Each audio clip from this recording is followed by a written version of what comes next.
मौलाना अब्दुल कादिर साहब। मौलाना अब्दुल कादिर साहब का तारुफ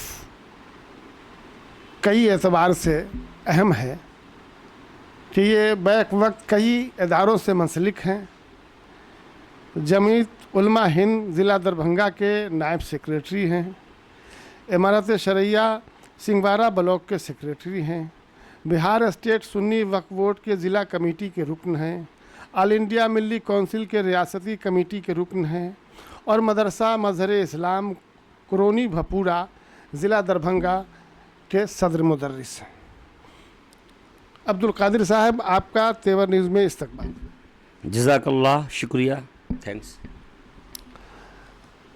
आप ये बताइए कि मौजूदा जो मदारिस की तालीमी सूरत हाल है, क्या उसमें किसी तब्दीली की ज़रूरत आप महसूस करते हैं? हाँ, तालीमी मेयार सबसे पहले तो बुलंद हो। तालीम का मेयार दिन ब दिन गिरता चला जा रहा है, चाहे वो मदारिस हों या गैर मदारिस हों। तालीम देने का जो तरीक़ा, जो मेयार है, उसमें बेहतरी आने की सख्त ज़रूरत है। बिलख़ुसूस मदारिस में जो बड़े मदारिस हैं ख़ास तौर से, उसमें मंतिक है, फ़लसफ़ा है और इस तरीक़े के जो है वो अशार, शेर व शायरी पुराने ज़माने की बातें, हालांकि वो इल्म व दानिश की बातें हैं, लेकिन इन सब चीज़ों को ख़त्म कर करके हालात हाज़िर के मुताबिक असली तालीम से मुज़य्यन आस्ता किया जाए और उसमें रियाज़ी, अक़ीदत, हिसाब आला दर्जे की का हो, वो हो। इंग्लिश की तालीम हो, इंग्लिश से स्पीकिंग एक्सपीरियंस जो है वो बेहतरी उसके अंदर आए, ताकि अपनी ज़बान इस्लाम की जो बहुत सारी किताबें हैं, इस्लामी बहुत सारे लिटरेचर हैं, उसको तमाम उलमाए किराम अंग्रेज़ी, हिंदी, दीगर ज़बानों में पढ़ करके और उसको दूसरों तक जो है दीन की बातों को हो या दुनियावी जो है खैर की बातें हैं, हिकमत, दानाई, तदब्बुर की बातें हैं, लोगों को पहुँचाएँ। तो निसाब तालीम जो है, इसमें एक इनकलाब लाने की ज़रूरत है, उसको तब्दील करने की बहुत ही सख्त ज़रूरत है। और बिहार मदरसा एजुकेशन बोर्ड बिलखुसूस जो है, इसका निसाब बहुत ज़माना पहले कायम हुआ था, काफ़ी घिसा पीटा हुआ इसका निसाब है। इसके निसाब में तब्दीली की भी सख्त ज़रूरत है। गरचे उसका जो निसाब है वो बेहतर है, मैं अच्छा समझता हूँ। हालात हाज़ा के मुताबिक उसके अंदर साइंस है।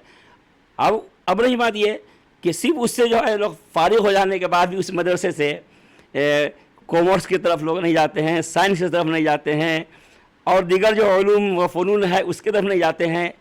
तो हमें जैसा कहा गया है कि उतलुबुल इल्म मिनल महद इल लहद, इल्म हासिल करो माँ की गोद गहवारे से लेकर के लहद तक। लहद कहते हैं कब्र को। तो इसके लिए कोई वक्त नहीं। अगर हम किसी मदारिस में जो निसाब है, अगर उसके एक तो ये तब्दीली होनी चाहिए और वहाँ से फारिग भी हो गए, तो अभी उसके बाद जो है तालीम के सिलसिले को और आगे बढ़ा करके और मुस्तनद तरीक़े की जो है ठोस मजबूत तालीम जो असर हाजिर का तकाज़ा है, बिल्कुल बहुत ही ज़्यादा ज़रूरी है, मस्ट है, लाजमी है। इस पर जो है सोच विचार, इस पर जो है कहते हैं कि तमाम उलमा किराम सर जोड़ के बैठ करके और मिली तंजीम बैठ करके इन सब हालात पे जो है तालीम पे बहुत ज़्यादा देने की ज़रूरत है। तालीमी बेदारी कॉन्फ्रेंस होता है, बहुत सारा चीज़ होता है, लेकिन बाज़ाब्ते जो है मेरा ये मामला है कि हम यकजहती से उलमा किराम या जितनी तंजीमें हैं सबका अलग अलग हिसाब है, अलग अलग निज़ाम है। मैं ये चाहता हूँ एक हो जाएँ तो बन सकते हैं खुशीदे मुबीन, वरना इन बिखरे हुए तारों से क्या बात बने। तो आपने जो मुतल्लिक़ सवाल किया है, आया कि उतलुबुल इल्म वालों का बिस्सीन, और इल्म हासिल करो चाहे चीन तो जाना पड़े। अब बताइए कि चीन तो एक तो यह है कि मक्का मुकर्रमा आक़ायद वसल्लम फरमा सकते इल्म हासिल करो चाहे इराक़ जाना पड़े, चाहे हिंदुस्तान जाना पड़े, चाहे कुवैत, ईरान जाना पड़े, चीन ही क्यों कहा? इससे मतलब ये हुआ कि चीन में उस वक्त एक तो यह कि दूरी के मतलब कि इतनी दूर दराज, यानी अगर इल्म हासिल करने का ऑक्सफोर्ड यूनिवर्सिटी तो जाना पड़े तो वहाँ भी जाओ। और एक बात ये भी है, ये नहीं कि दारुल देवबंद में या मदरसा मंजर इस्लाम रशीद में या मुबारकपुर आजमगढ़ में या मुज़ाहिर उलूम ही पढ़ो, ये नहीं। अगर इल्म हासिल करने के लिए यहाँ भी अगर वो तुम्हें वो इल्म में उलूम व फ़नून हासिल करने के लिए ऑक्सफोर्ड भी जाओ तो भी इसी दायरे में आता है उतलुबुल। और ये भी आता है कि चूँकि चीन के अंदर उस ज़माने में भी इल्म के साथ साथ फ़नून और हिरफत वगैरह भी था, تو وہاں کے چین کے جو ہے کاندگے ہونونا وہاں کے جو ہے وہی پیدا وہاں جو سامان اس زمانے میں بنتا تھا، وہاں کی جو حکمت تھی بہت مشہور تھی۔ تو آج یہ بھی اشارہ دیا گیا کہ یہ نہیں کہ صرف قرآن کی تعلیم حاصل کر لو، حدیث شریف حاصل کر لو، صرف تقریر اردو میں کرنا ہی اور عربی میں کرنا آ گیا تو وہی معلوم ہے، تمام علوم کو سیکھو۔ بالخصوص وقت کا جو تقاضا ہے، جیسا کہ سر سید احمد خان رحمۃ اللہ علیہ نے جو کام سر انجام دیا اور ان کے متعلقین متوسلین اور ان کے لواحقین اور ان کے جو ہے محبین، اس کام کو آگے بڑھانے کی تمام علماء کرام کو سمجھا۔ یہ نہیں کہ غیر عالم ہی کا یہ کام ہے، علماء کرام کو اس لیے آگے بڑھنا پڑے گا، اس کام میں جو ہے وہ بہتری کی سخت ضرورت ہے۔ اچھا یہ بتائیے کہ ابھی جو سرکار بہار سرکار ہے اس کے بارے میں کہا جاتا ہے کہ اس نے مدارس کو بہت اچھا کر دیا ہے، جو مدارس کے جو اساتذہ ہیں، ٹیچر ہیں، ان کو تنخواہ پرماننٹ مل رہی ہے، تنخواہ بڑھی بھی ہے، مدارس کے لیے بھی الگ سے پیسے آ رہے ہیں، مدارس کا بہت فروغ ہو رہا ہے، تو کیا اس میں کچھ سچائی ہے؟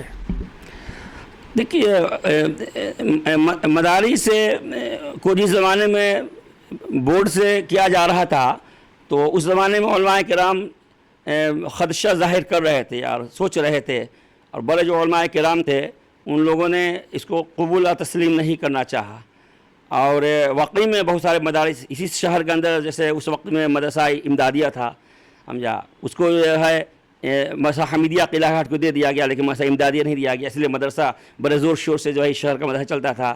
اور بہت سارے اسے مدارس لوگ سمجھ رہے تھے کہ جب گورنمنٹ کا ہستشیپ ہو جائے گا، ان کے قابو میں چلا جائے گا، اور وہ ان کے جو وہ اس ایڈمنسٹریشن میں وہ چلا جائے گا، تو اس میں کچھ کمی کوتاہی آئے گی، رکاوٹیں آئیں گی، اور وہ وقت آج آ گیا آسام وغیرہ میں اور ملک کے بہت سارے جو اسٹیٹ وغیرہ میں۔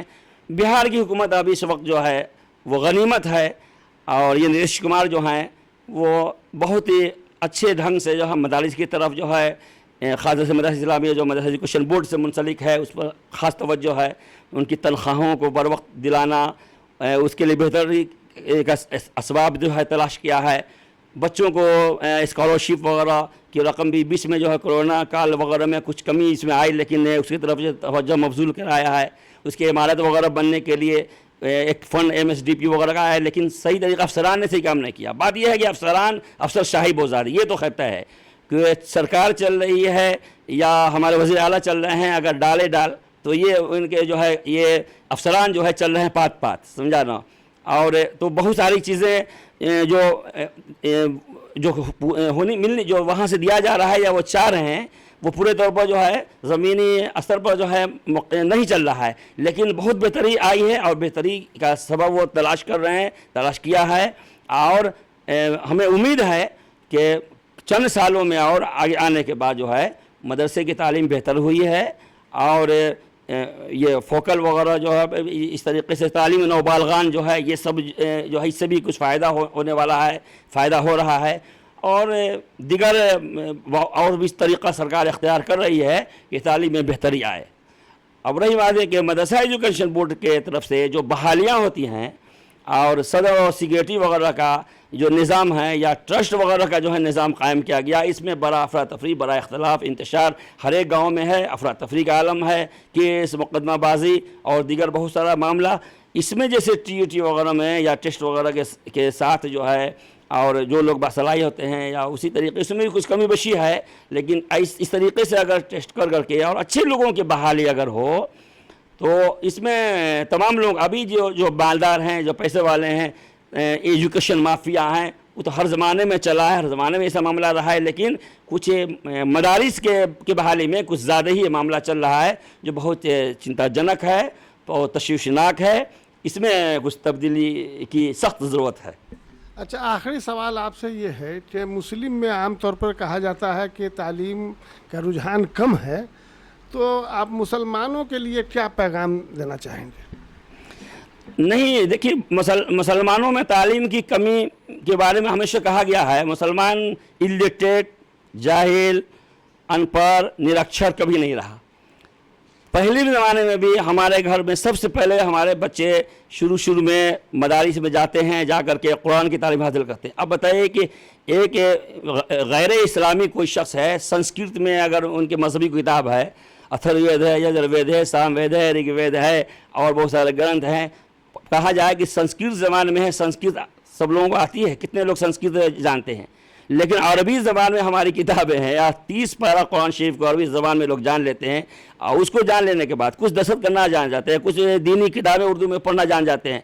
लेकिन चूँकि स्कूल के हिसाब से पहले दौर से लेकर अभी तक अगर जो लोग 8 क्लास में तक नहीं पहुँचे, जो 9, 10 तक नहीं पहुँचे, जिन लोगों ने उससे आगे ग्रेजुएशन तक नहीं किया, इंटरमीडिएट वगैरह नहीं किया, तो वो निरक्षर इलिटरेट कराते हैं। बहुत सारे लोग हैं जो दारुल उलूम देवबंद में जाके पढ़ लेते हैं, अब वहाँ से पढ़ के आए तो गवर्नमेंट को उसका जो है उसके पास कोई इस तरह का रिपोर्ट नहीं है कि इन्होंने क्या तालीम हासिल किया। वो आलिम हो गए, वो फाजिल हो गए, हम जा वो उर्दू अदब कर लेते, सब कुछ कर लेते हैं। लेकिन गवर्नमेंट के यहाँ जो लोग मैट्रिक हैं, IAS या मदारिस है, 2460 अभी मदारिस हैं, जिसमें 1128 को और 205 या 609 को गवर्नमेंट की तरफ से ऐड वगैरह मिलता है। तो इससे जो फारिग हो जाते हैं, जो वस्तानिया फ़ुक़ाहा मौलवी आलिम फाजिल करते हैं, वो तो गवर्नमेंट के जो है यहाँ है कि पढ़े लिखे हैं। और जो लोग जो है ये पहला क्लास से लेकर के ग्रेजुएशन और PhD तक किया, वो सब पढ़े लिखे हैं। बकिया मदारिस में जो है आज़ाद तौर पर जो इल्म हासिल करते हैं वो निरक्षर है, वो गैर पढ़े लिखे हैं। हालांकि हमारे मुसलमानों में 99% लोग पढ़े लिखे हैं, लेकिन यही है कि जितने भी मदारिस हैं, इस जो प्राइवेट मदरसा है, इसको भी गवर्नमेंट से रजिस्टर्ड कर करके, और ठीक है वहाँ से ऐड न लिया जाए, लेकिन रजिस्टर्ड वहाँ से हो जाए, ताकि वहाँ जो ये रिपोर्ट रहे कि कितने लोग जो है पढ़े लिखे हैं, और गवर्नमेंट के यहाँ जो है वो बात शामिल हो जाए कि भैया पढ़े लिखे हैं। अब फाजिल हैं, अब प्राइवेट मदरसे फाजिल हो गया। अब कोई अगर आया, मदनशुमारी होती है, अब क्या तालीम है, फाजिल का रहता है, कुछ समझ नहीं आता है कि भाई ये क्या है, कहाँ से फाजिल है। भाई बोर्ड वाले मदरसा बिहार मदरसा एजुकेशन बोर्ड से हैं, तो नहीं, हम दारुल उलूम देवबंद से, मज़ाहिर उलूम से हैं, हम मंज़र इस्लाम बरेली शरीफ से हैं, हम अशरफ मुबारकपुर से हैं। उनका कोई ये नहीं होता है। तो हमारे यहाँ औरत, मर्द, बूढ़े, बच्चे, जवान 99% हम लोग पढ़े लिखे हैं, इलिटरेट नहीं हैं। अभी तेवर न्यूज़ से बात कर रहे थे हमारे साथ मौलाना अब्दुल कादिर साहब। अब्दुल कादिर साहब ने एक चैलेंज किया है कि मुसलमान 95% मुसलमान जो हैं तालीम याफ्ता हैं, उसकी इन्होंने मिसाल भी दी है। अब्दुल कादिर साहब, तेवर न्यूज़ से बात करने के लिए आपका बहुत बहुत शुक्रिया। जज़ाकल्लाह, शुक्रिया आपका भी।